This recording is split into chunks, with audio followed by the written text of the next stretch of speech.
तो पिछले एपिसोड में हमने देखा था कि मिडनाइट सन का लीडर अपने साथियों को छुड़ा ले जाता है जूलियस से। केवल एक ही दुश्मन बचता है जूलियस के पास, और एक यूनो और चार्मी ने जो कैप्चर किया था वो। उन दुश्मनों को इंटेरोगेट करने पर कुछ नहीं मिलता। मैग्ना और लक को मैजिक नाइट के रैंक के बारे में पता लगता है। फिनरल आस्था को मिक्सर पर चलने को बोलता है। अब आगे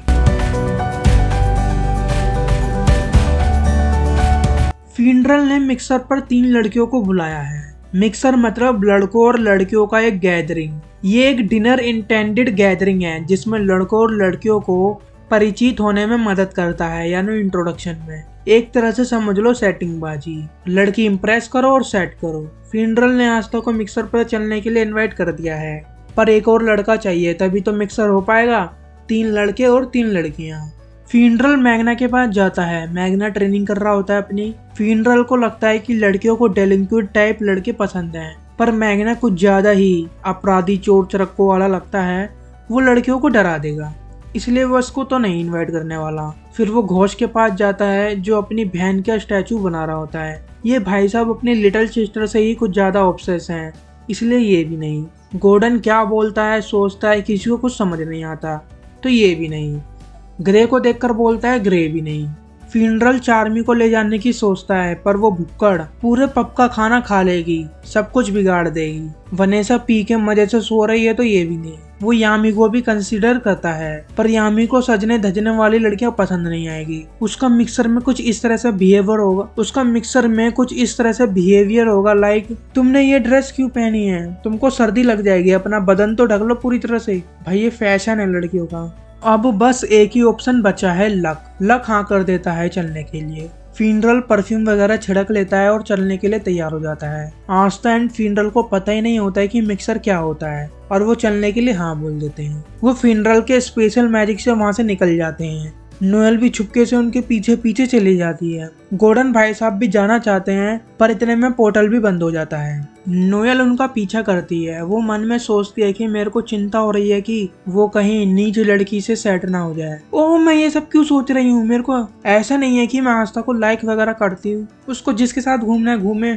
वो कॉमन रिल्म में नीन नाम की सिटी के अंदर एक पब में जाते हैं। 3 लड़की और 3 लड़कों का मिक्सर, खाना पीना सब होता है। फिनरल ने सब इंतजाम कर रखा है। फिनरल कहता है चलो अब सब अपने आप को इंट्रोड्यूस करते हैं। वो अपने आप को इंट्रोड्यूस करता है, फ्लावर्स भी देता है लड़कियों को जो उनको बहुत पसंद आते हैं। उसको लगता है कि अब उसको एक गर्लफ्रेंड जरूर मिल जाएगी। उसके बाद लक अपना इंट्रोडक्शन देता है, जिसमें वो अपनी हॉबी दुश्मनों से फाइट करना बताता है, एकदम खून खराबे वाली, मोर्टल कॉम्बैट। आस्था भी अपना इंट्रोडक्शन देता है, जिसमें वो अपने ड्रीम के बारे में बताता है कि वो एक दिन विजर्ड किंग बनेगा। एंड देन उन लड़कियों का वही रिएक्शन होता है जो बाकी सब लोग का होता है जब वो सुनते हैं कि ये किड विजर्ड किंग बनेगा। कतई नहीं। वो लड़की सोचती है कि मुझे पता था कि ये लड़के मैजिक नाइट होंगे, पर ये नहीं सोचा था कि वो लोवेस्ट स्क्वाड के होंगे, सबसे नीचे टीम के। आस्था कॉमनर विलेज से है। मैं तो कभी भी ऐसे लड़के को डेट नहीं करने वाली जो मेरे से ज्यादा नाकाम आए,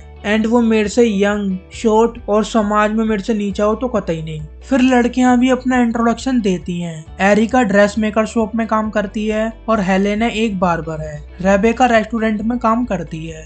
फिर फिनरल बोलता है, ओह तुम्हारे पास तो अच्छी जॉब है, मैं तुम्हारे जॉब के बारे में और जानना चाहूंगा। तुम मेरे लिए ड्रेस सिल दोगी और तुम मेरे बाल काट दोगी, मैं एक न्यू हेयर कट रखना चाहता हूँ। और रेबेका, क्या मैं तुम्हारे रेस्टोरेंट में कभी कभी खाने आ सकता हूँ? लड़कियां कोई रिस्पॉन्स नहीं देती। फिनरल को समझ नहीं आता कि वो किस टॉपिक पर बात करे। फिर वो बोलता है, तुम जानना चाहती हो मैजिक नाइट क्या काम करते हैं? लड़कियां बोलती हैं, हाँ बताओ। वो बोलता है, मैं स्पेशल मैजिक यूजर हूँ, मैं अपने डिफरेंट प्लेस पर जाने के लिए स्पेशल मैजिक यूज करता हूँ। मैं तुमको अपने रिसेंट जॉब के बारे में बता सकता हूँ कि मैं कहाँ स्पेशल मैजिक यूज किया था। लड़कियां बोलती हैं, हाँ बताओ। फिर फिनरल को याद आता है कि रिसेंटली वो तो यामी के लिए ही स्पेशल मैजिक यूज कर रहा था, उसको टॉयलेट भेजने के लिए, बाथरूम भेजने के लिए, बेडरूम के लिए, etc। इसलिए वो लक से कहता है, तुम बताओ ना, तुम हार्ड वर्क करते हो ना? लक बोलता है, मैंने रिसेंटली 10 डाकुओं को पकड़ा। मैं चाहता तो उनको आसानी से मार देता, पर मैंने उनकी सिर्फ 3 ही हड्डी तोड़ी मजे के लिए। फिर वो लक को चुप करवाकर आस्था से बोलता है, तुम बताओ, तुम रिसेंटली रॉयल कैपिटल को प्रोटेक्ट कर रहे थे ना? लड़कियां बोलती है जो रिसेंट इंसिडेंट हुआ था उसकी बात कर रहे हो, वो काफी डरावना था यार। फ्यूनरल बोलता है पर हमारा आस्था किसी से नहीं डरता। आस्था बोलता है हाँ सही कहा तुमने, हालांकि मैं अपने आप को दुश्मनों से नहीं बचा सका, उन्होंने मेरे शरीर में 3 छेद कर दिए थे। फ्यूनरल बोलता है अबे यार मुझे पता ही था, इन दोनों को मिक्सर पर लाना सही नहीं था। फ्यूनरल अपने आप से ही बोलता है अबे यार मुझे पता ही था, इन दोनों को मिक्सर पर लाना सही नहीं था। अपनी स्क्वाड के सारे मेंबर चोमू हैं यार। नोएल इन पे नजर रखने के लिए वेटर बन जाती है। वो मन में ही बोलती है मेरे को इन पे अब नजर रखने की जरूरत नहीं, इनका मिक्सर सही नहीं जा रहा। ऐसे नहीं है कि मेरे को आज तक की चिंता है कि वो किसी से सेट हो जाए, उसकी लाइफ जो करना है करे, खाली टाइम में जो करना है करे। ऐसा नहीं है कि मैं उसे लाइक वगैरह करती हूँ। एक आदमी नोएल से ड्रिंक मांगता है तो नोएल बोलती है अपने आप जाके खुद ले लो। उधर हा हा भी होता है, मेरा मतलब सेकिंग, अपने 2 दोस्तों के साथ एंड सामने 3 लड़कियों के साथ। ये भी मिक्सर गैदरिंग पर होते हैं। सिक्केई एक से एक बात पेल रहा होता है, शो ऑफ कर रहा होता है। अभी जो रॉयल कैपिटल पर हमला हुआ था उसमें मैं वीआईपी लोगों को प्रोटेक्ट कर रहा था, जिसके लिए मेरे को प्रमोशन भी मिला एक्सेप्शनली। मेरे को अब इंटरमीडिएट मैजिक नाइट बना दिया गया और वो अपने मैजिक के बारे में बहुत कुछ बकवास करता है और अपने दोस्तों से कहता है उस टाइम तुम क्या कर रहे थे, नटखट चित्र वाली बुक पढ़ रहे थे क्या। वो फ्राइड चिकन पर बिना पूछे ही नींबू डालने लगता है। लड़कियां बोर हो रही होती हैं सिक्के से। वो वेटर से ड्रिंक मांग रहा होता है जोर से चिल्लाकर, और उधर नोएल खड़ी होती है वेटर के रूप में। वो सिक्के के ऊपर वाटर मैजिक यूज करके उसका मुंह चुप करा देती है। वो लड़की भी खुश होती है, सही किया। हेलेना अपना मैजिक दिखाती है कि वो कैसे बाल काटती है। लक बोलता है वाओ तुम इस मैजिक से बाल काटती हो, इसमें ज्यादा मैजिक नहीं है पर इसके लिए अच्छा खासा कंट्रोल चाहिए, पता लगे बाल काटने की जगह गंजा ना कर दिया किसी को। लक उसको बोलता है मेरे को और दिखाओ। वो इंटरेस्टेड होता है। वो लड़की ब्लश करने लगती है। इसकी प्योर आइज और इसकी क्यूट स्माइल, कहीं मैं इन लड़कों से लाइक तो नहीं करने लग गई। वो लक को बोलती है तुम भी अपना मैजिक दिखाओ, तो लक बोलता है ठीक है पर इधर ज्यादा स्पेस नहीं है, चलो बाहर चलते हैं। वो दोनों बाहर चले जाते हैं। फ्यूनरल बोलता है वेल डन लक। फ्यूनरल भी एक लड़की से बोलता है इधर से सनराइज अच्छा खासा दिखता है, बहुत अच्छा व्यू दिखता है, तुम बोलो तो मैं तुमको अपने स्पेशल मैजिक से ले चलूं। ओ तुम्हारा मग तो खाली हो गया, हे वेटर एक ग्लास ड्रिंक देना। वो लड़की सोचती है ये थोड़ा ज्यादा चमकदार है और इन तीनों लड़कों में बेस्ट है, नोबल भी लगता है और स्पेशल मैजिक भी है, इसको तो मैं कंसीडर कर सकती हूँ। अब ये दोनों भी वहाँ से चले जाते हैं, सिर्फ ये लड़की और आस्था बचते हैं। आस्था सोचता है बहुत ऑकवर्ड लग रहा है यार, ये लड़की उस साइड नीचे मुंह करके क्यों बैठी है, क्या मेरे फेस ने इसको गुस्सा दिला दिया है। जो भी हो अब मेरी बाजी है, मेरे को ट्राई करना होगा। फिर आस्था बोलता है हे तुम्हारा कोई फेवरेट फूड है, मेरा है पोटैटो। वो लड़की बोलती है तुमको अपने आप को फोर्स करने की जरूरत नहीं है बातचीत करने के लिए। मेरे को एरिका ने मिक्सर में आने को बोला, उसने बोला कि मेरे को अपने लिए एक अच्छा सा लड़का ढूंढ लेना चाहिए जिससे उसकी सिबलिंग्स की भी हेल्प हो जाए, पर मैं तो इधर आना भी नहीं चाहती थी, मेरे को तो अपने सिबलिंग्स के लिए चिंता हो रही है, वो घर पर अकेले होंगे। आस्था पूछता है कितने सिबलिंग हैं तुम्हारे। वो बोलती है 3 younger brother and 2 younger sisters. Aastha बोलता है नाइस, ये तो मेरा जैसा ही है,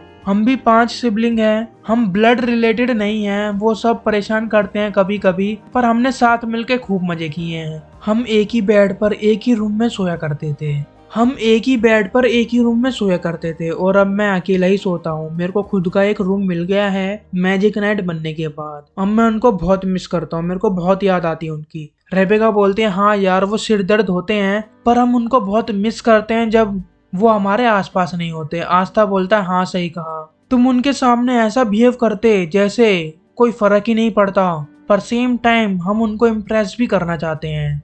आस्था और उसकी अच्छी खासी बातचीत स्टार्ट हो जाती है जिसे देख नोएल फ्रस्ट्रेटेड हो जाती है और वो एक प्लेट तोड़ देती है। रेस्टोरेंट का मालिक बोलता है मैंने तुम्हारे इतने कहने पर तुमको जॉब दी और तुम कभी कस्टमर को उड़ा दे रही हो अपने मैजिक से, तो कभी प्लेट तोड़ रही हो। नोएल उसको अपनी डरावनी शाही लुक दिखाकर चुप करा देती है। रेबेका बोलती है तुम सबसे बड़े तो नहीं होगे अपने सिबलिंग्स में। आस्था कहता है एक्चुअली मेरी एज का एक और लड़का है। तभी वहाँ पर दारू के नशे में धुत एक आदमी आता है। वो आस्था से बोलता है ओ मैजिक नाइट, तुम जैसे बच्चे मैजिक नाइट बन गए तो फिर तो मेरे को भी ट्राई करना चाहिए। आस्था भी बोलता है मेरे को खुद यकीन नहीं होता कि मैं एक मैजिक नाइट बन गया। वो आदमी बोलता है ओ तुम्हारे में बहुत जिगरा है, जैसी लड़की को फंसाने लगे। उसको याद आ जाता है कि ये लड़की तो वही है यार जो रेस्टोरेंट में अपने सिबलिंग को लटकाए काम करती है, तुम्हारे बच्चे कैसे हैं? वो बोलती है वो मेरे बच्चे नहीं, मेरे सिबलिंग्स हैं। वो बोलता है ओ, तो इसलिए तुम अपनी लाइफ इजी बनाने के लिए एक मैजिक नाइट को फंसा रही हो। तुमको कोई लड़का ही चाहिए तो चलो मैं तुम्हारी खुजली मिटा दूं। वो आदमी रेबेका को छेड़ने लगता है। आस्था उसका हाथ पकड़ कर कहता है तुम इस लेडी के बारे में कुछ नहीं जानते, इससे दूर हट जाओ। वो बोलता है तो तुम कौन सा मैजिक यूज करोगे इसको बचाने के लिए? आस्था बोलता है मैं मैजिक नहीं कर सकता। वो हंसने लग जाता है, ये कोई मजाक था क्या? फिर आस्था उसको सबक सिखाता, उसको उठाकर फेंक देता। वो सिक्के की टेबल पर जाकर गिरता। वो गर्ल्स वहां से चली जाती, ये कहकर कि क्या टाइम वेस्ट था। रेस्टोरेंट का मालिक आ जाता है, ओ मेरी टेबल तोड़ दी। रेबेका आस्था का हाथ पकड़कर वहां से उसको भगा के ले जाती है। वो एक गली में जाके रुकते हैं।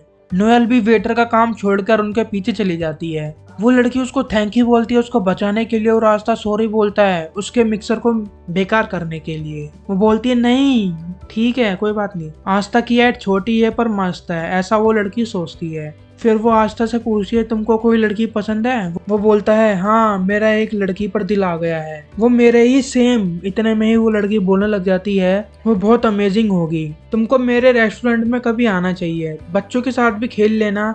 वो बोलता है हाँ क्यों नहीं। नोएल उधर पीछे खड़े होके मिसअंडरस्टैंडिंग का शिकार हो रही होती है। उसको लगता है कि आस्था को उसकी ही खुद की स्क्वाड में किसी लड़की पर दिल आ गया है, कहीं वो नोएल तो नहीं खुद, ऐसा वो सोच रही होती है। आस्था अपने से ही बोलता है जब मैं विज़र्ड किंग बन जाऊंगा सिस्टर लिली मैं तुम्हारे लिए जरूर आऊंगा, फिर हम दोनों शादी कर लेंगे। वो लड़की भी आस्था पर अपनी नजर बनाए रखेगी, मतलब उसको आस्था पसंद है। फिर वो पूछता है मिक्सर का क्या काम था, उसका पॉइंट क्या था? फिर हम देखते हैं कि वो दोनों लड़की जा रही होती हैं ब्लैक बुल मेंबर की इंसल्ट करके। ये दोनों भाई रिजेक्टेड। इसी के साथ ये एपिसोड यहीं समाप्त होता है। वीडियो लाइक करना मत भूलना, चैनल को सब्सक्राइब नहीं किया हो तो यार कर लेना। पता है वीडियोस लेट आते हैं पर आएंगे जरूर। वेट करने के लिए थैंक यू। अगले एपिसोड में मिलेंगे। जय हिंद।